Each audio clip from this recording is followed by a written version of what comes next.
Federal Drive is presented by GEHA, Government Employees Health Association, proudly providing health and dental benefits to federal employees and their families. Visit GEHA.com. Federal agencies are facing growing pressure to replace heavily customized legacy business systems with commercial off-the-shelf platforms that are easier to maintain, update, and secure. At the Defense Logistics Agency, officials are treating their enterprise resource planning modernization project as more than just a technology upgrade. DLA says it's using the transition as an opportunity to rethink how it does business as DoD pursues its first clean audit. Adarryl Roberts is DLA's Chief Information Officer. He talked about the work with Federal News Network's Jory Heckman.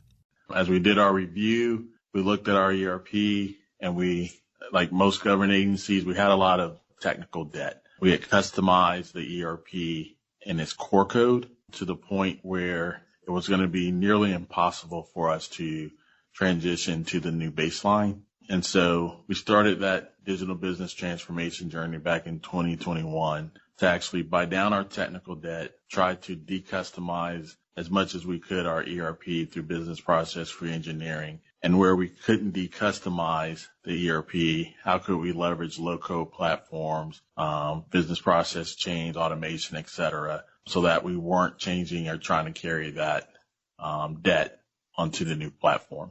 And so the emphasis of that change was the commercial technology baseline changing. The opportunity space for us was to actually relook our business processes and say, hey, how can we return to standard, be more commercial, but really understand where we needed to be customized because of laws, regulations, or other responsibilities as a government organization. Can you offer up any examples of some of those business processes that were revisited and some instances where you guys could return to a more commercial off-the-shelf environment? Yeah, absolutely. A huge one for us through some of our financial dealings, right? There were certain things we have to be financially auditable.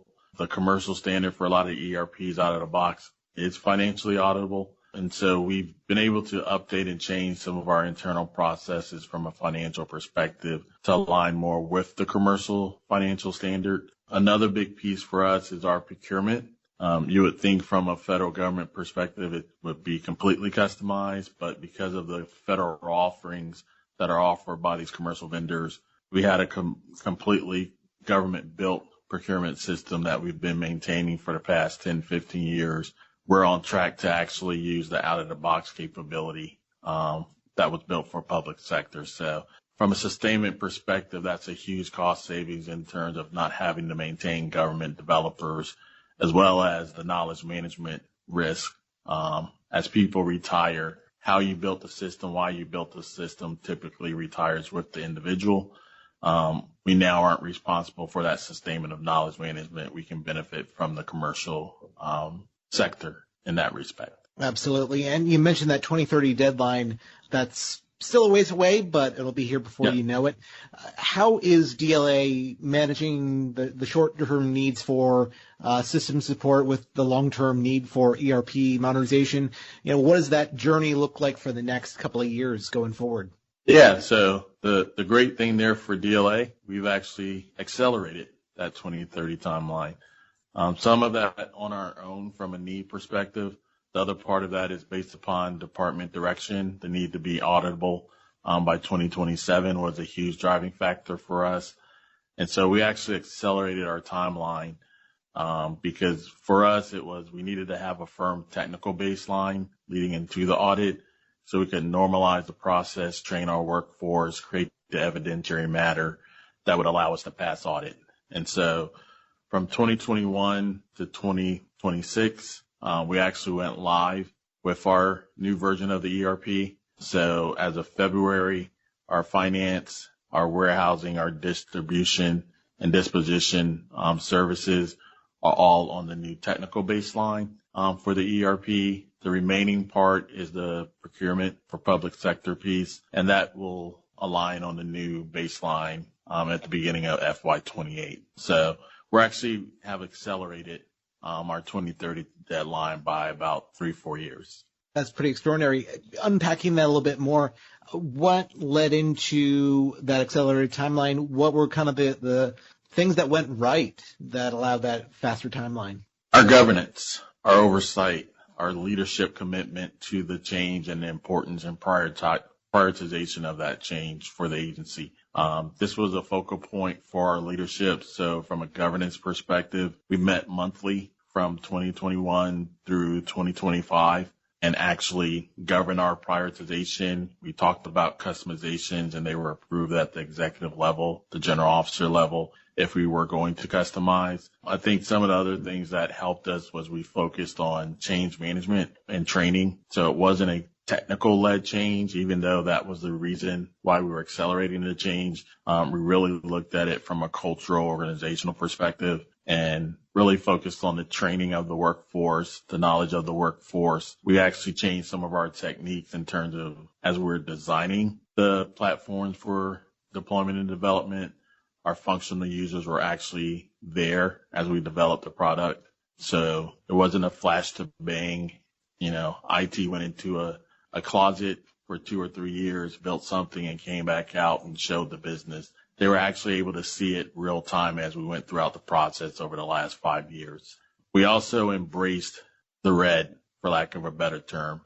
We didn't wait for perfect to deploy. We understood there was risk to some of the deployments to mission. And so we prepared ourselves with hypercare and Tiger teams to actually monitor performance of the platforms once we went live at various sites. So we've done that periodically here over the last 3 to 4 years to ensure that we don't have mission impacts, not just internal to DLA, but because of the nature of our mission supporting the services whole of government. They did not actually see a service interruption in terms of DLA support as well.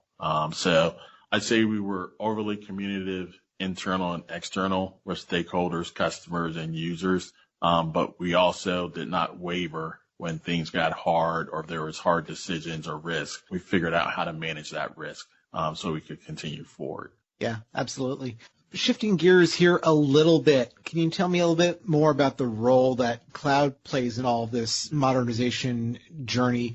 I hear what you've been saying about the incremental approach to ERP, that really the procurement piece is the final thing you guys are waiting on here. How did you decide which workloads make the most sense to migrate first and go about the incremental approach?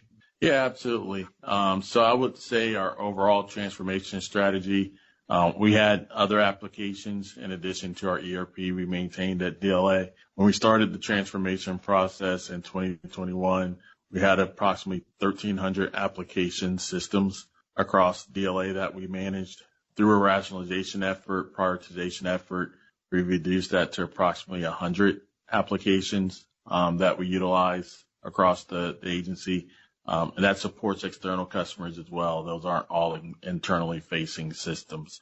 So that was the first part. And then as we started moving forward with that migration, cloud was a cloud-first mentality. So there was a mandate to close data centers, either go to the cloud or move into a DISA-hosted environment. So we thought it was more beneficial to actually take advantage of the cloud in terms of scalability of the environment, eventually taking use of automation, AI-type tools. So we're 98, 99% cloud-based organization at this point across DLA.